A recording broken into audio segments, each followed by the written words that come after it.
Hi అందరికీ నా ఛానల్కి స్వాగతం. ఇలాంటివి ఇంకా చూడాలంటే దయచేసి సబ్స్క్రైబ్ చేయండి, బెల్ ఐకాన్ని కూడా ప్రెస్ చేయడం మర్చిపోవద్దు. ఇప్పుడు మనం వీడియోలోకి వెళ్దాం.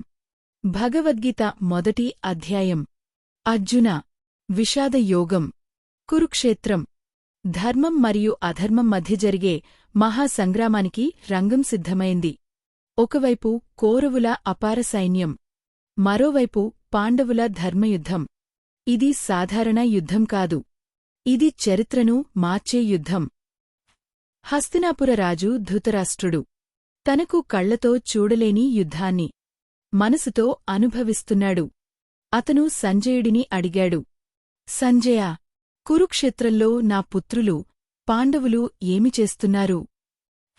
సంజయుడు తన దివ్యదృష్టితో యుద్ధభూమిని చూస్తూ చెప్పడం ప్రారంభించాడు. దుర్యోధనుడు పాండవుల సైన్యాన్ని చూసి కొంత ఆందోళన చెందాడు. తన గురువు ద్రోణాచార్యుని దగ్గరకు వెళ్లి ఇలా అన్నాడు, ఆచార్యా, పాండవుల సైన్యం చాలా బలంగా ఉంది. అతను భీముడు, అర్జునుడు వంటి యోధులను గుర్తుచేశాడు.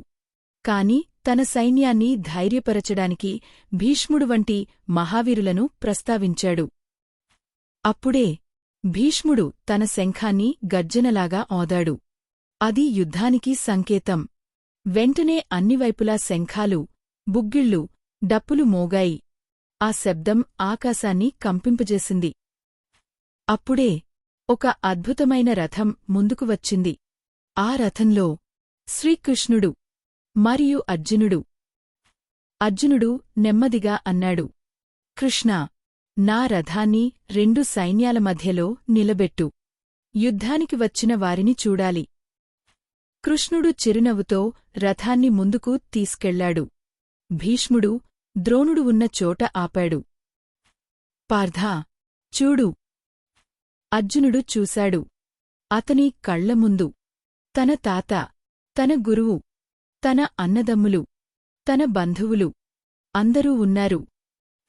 ఆ క్షణంలో అర్జునుడి మనసు మారిపోయింది.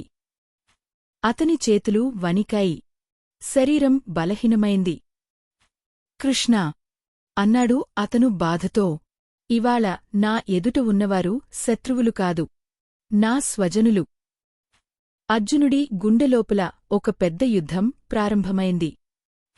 అర్జునుడు, వీళ్లను చంపిగెలిచే రాజ్యం నాకు అవసరం లేదు.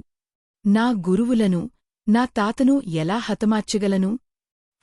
అతని గళం కంపించింది. నా గాండివం చేతిలోనుంచి జారిపోతోంది. నా మనస్సు అయోమయంలో పడింది. అతను ఇక యుద్ధం చేయలేనని భావించాడు. కృష్ణా, ఇది పాపం.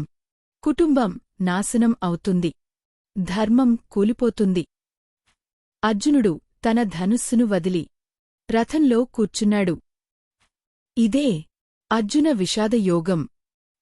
బయట యుద్ధం ప్రారంభం కాకముందే అర్జునుడి మనసులో యుద్ధం మొదలైంది. మన జీవితంలో కూడా కొన్ని సందర్భాల్లో మనము అర్జునుల్లా అయోమయంలో పడిపోతాం. ఏది సరి, ఏది తప్పు అర్థం కాని స్థితి. కాని ఈ విషాదం, ఈ సందేహం, ఇదే జ్ఞానానికి ప్రారంభం. తరువాత శ్రీకృష్ణుడు అర్జునునికి జీవితం యొక్క గొప్ప సత్యాలను బోధించబోతున్నాడు. ఇది కేవలం యుద్ధ కథ కాదు, ఇది మన జీవితం గురించి. మీకు తరువాత అధ్యాయం గురించి వివరణ కావాలి అంటే వీడియోకి లైక్ చేసి ఛానల్కి సబ్స్క్రైబ్ చేసుకోండి.